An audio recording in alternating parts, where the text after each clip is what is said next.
Before we get started, if you guys want to learn how to speak Arabic easily, then download the Kalam app. It's a fun and hassle-free way to learn and practice your Arabic. And if you're thinking about it but you're not sure, then just try it out. You can get a free trial using code Rami. Assalamu alaikum wa rahmatullah and welcome back to the channel.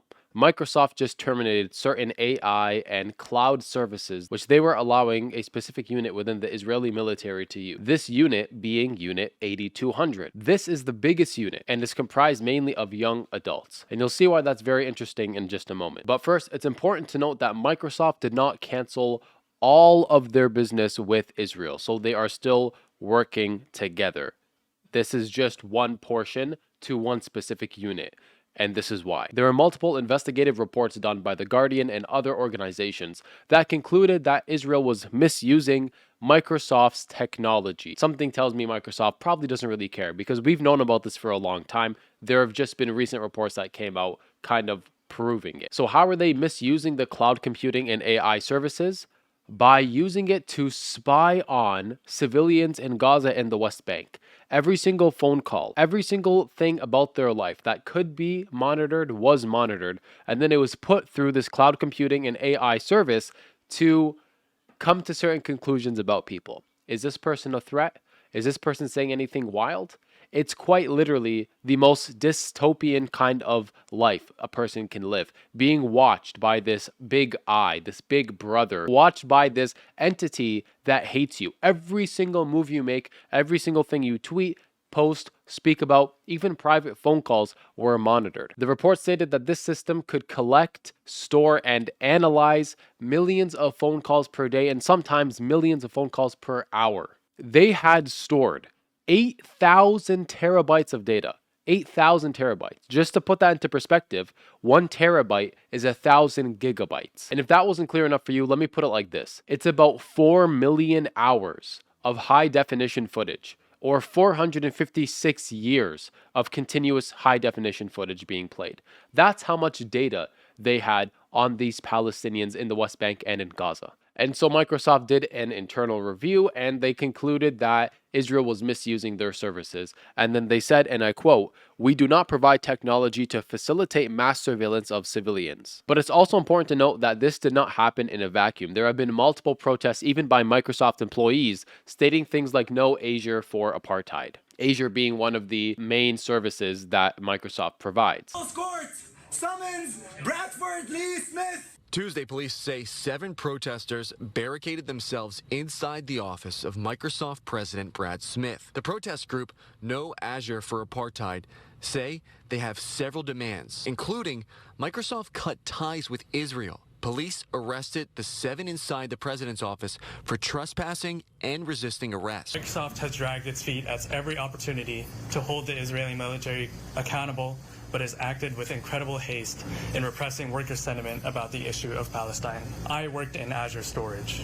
It is untenable to me that I had worked so hard on building out the Azure storage space and that ultimately that labor was benefiting the mass surveillance and targeting of a people experiencing the extreme horrors of genocide and forced starvation. But if you thought that was it, you're mistaken. There's more. So we already discussed how AI was being used to intercept, analyze, transcribe, translate phone calls and to monitor patterns that are found within certain people and their communications. But what makes it even more egregious is that this data was put through AI in aiding the Unit 8200 in deciding which buildings should be bombed. The atrocities in Gaza are so relentless, it's hard to keep pace. Here, the aftermath of a strike on a building sheltering displaced families in Gaza City. How to make sense of such devastating violence. And my grandmother was sitting here. May God have mercy on her. She was killed.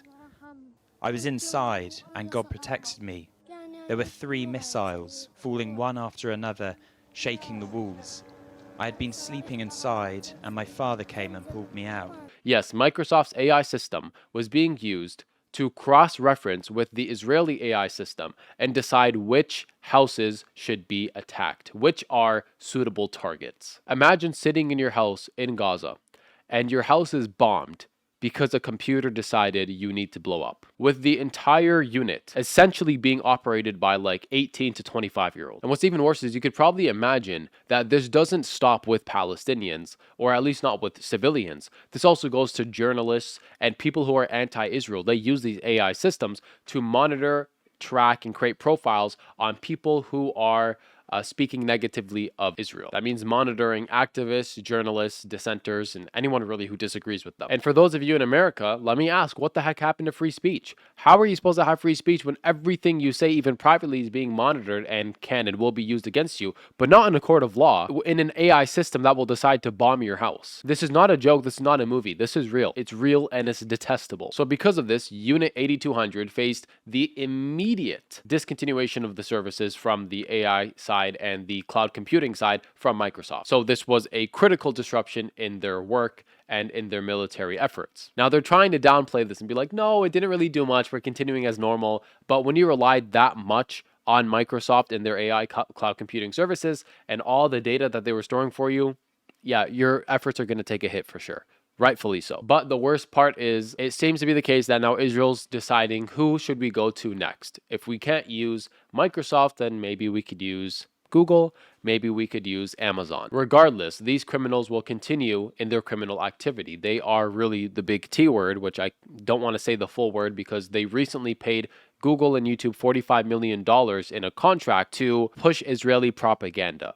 And I wouldn't be surprised if in that contract they also agreed to suppress pro-Palestinian voices. So I need to be careful with what I say. There's one pro-Palestinian channel by the name of a brother named Hamza, and all he does is pro-Palestinian activism and debates and all that. And his entire channel was demonetized by YouTube. So we need to be careful with what we say here, unfortunately. And for all the reasons that we've discussed in this video so far, I'm repping my Israeli occupied territory hoodie because America is infested with a parasite and it's infected with the Zionism disease. Israel has injected itself like a leech, sucking onto the blood of America, taking money, bribing politicians, taking weapons, and worst of all, probably taking political coverage in the UN and in the global political landscape, all from America. So when I wear this sweater, I'm not just wearing a sweater. I'll get some people who look at me in the streets, but they get the message. And the message is we need to stop letting Israel run rampant in the world, murdering innocent Palestinians in Gaza and the West Bank, attacking pro-Palestinian voices around the world, putting them in databases, monitoring them, tracking them, trying to ruin their lives and take away their careers. And it doesn't stop there. They bribe politicians using AIPAC. That's the highest level